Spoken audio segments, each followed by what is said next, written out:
jeunesse Jamal Farjallah, ancien vice-président du RCD, afin qu'il prenne la parole ici devant vous.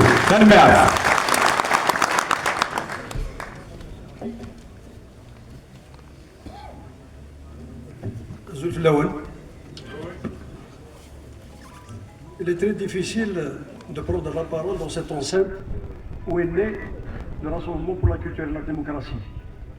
Je rappelle que le 9 au soir de l'année 1989, un jeune syndicaliste de l'ENIM, à 22 h, a déclaré ici même, devant 500 congressistes et un parterre de journalistes, la naissance historique du Rassemblement pour la culture et la démocratie. Il s'appelle Mustafa Bachar.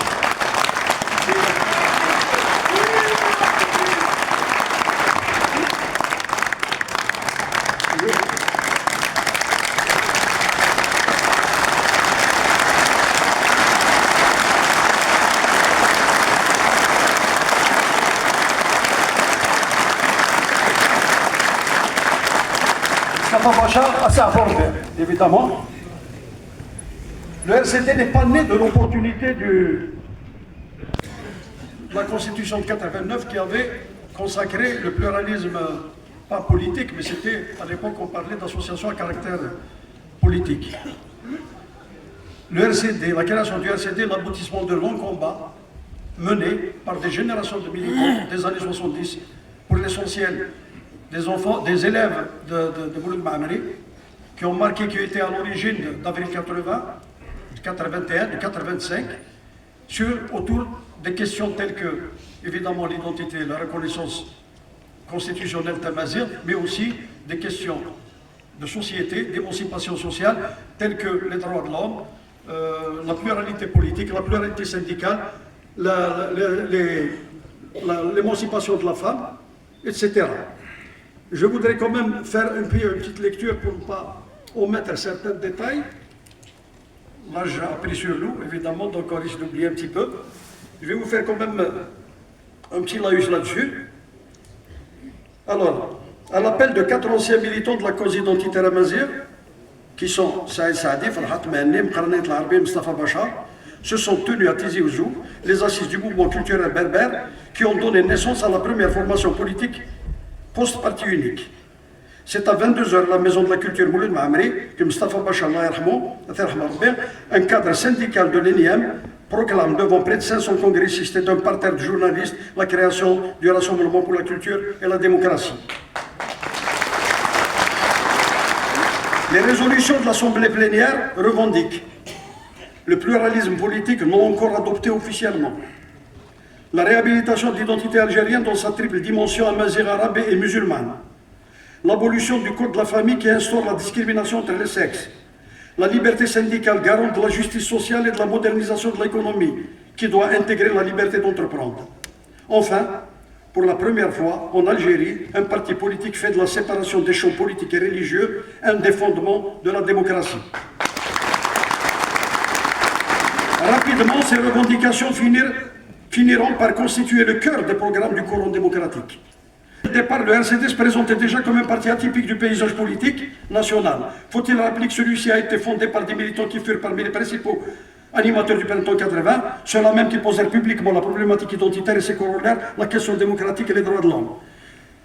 Ces assises constitutives se sont tenues bien avant l'ouverture officielle du pluralisme politique.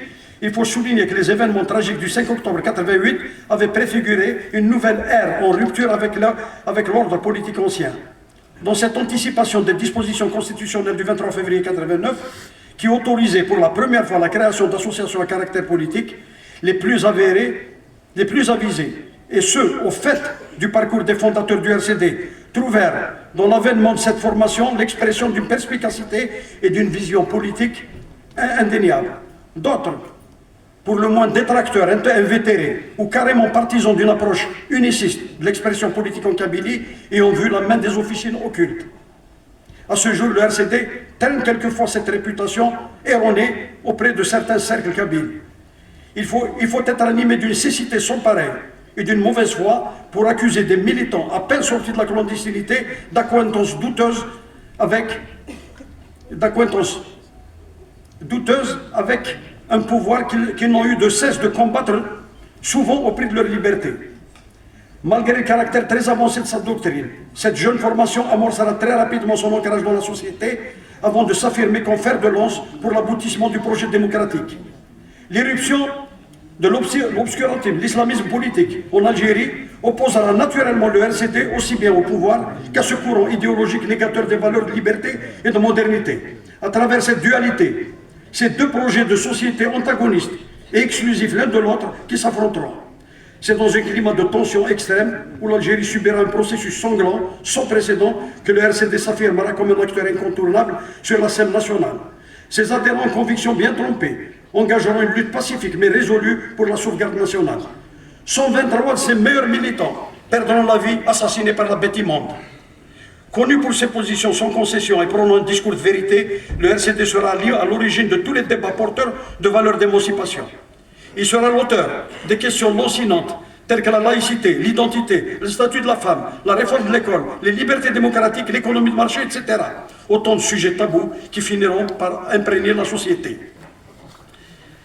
Il est vrai que ce projet novateur est porté à l'origine par des hommes et des femmes aux compétences avérées et à la fois inébranlables en une Algérie moderne, démocratique et républicaine.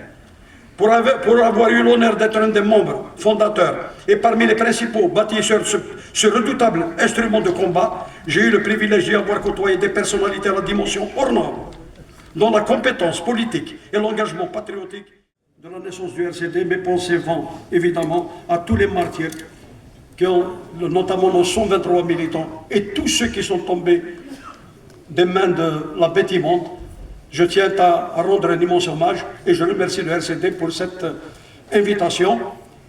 Vive le RCD, vive l'Algérie libre et démocratique.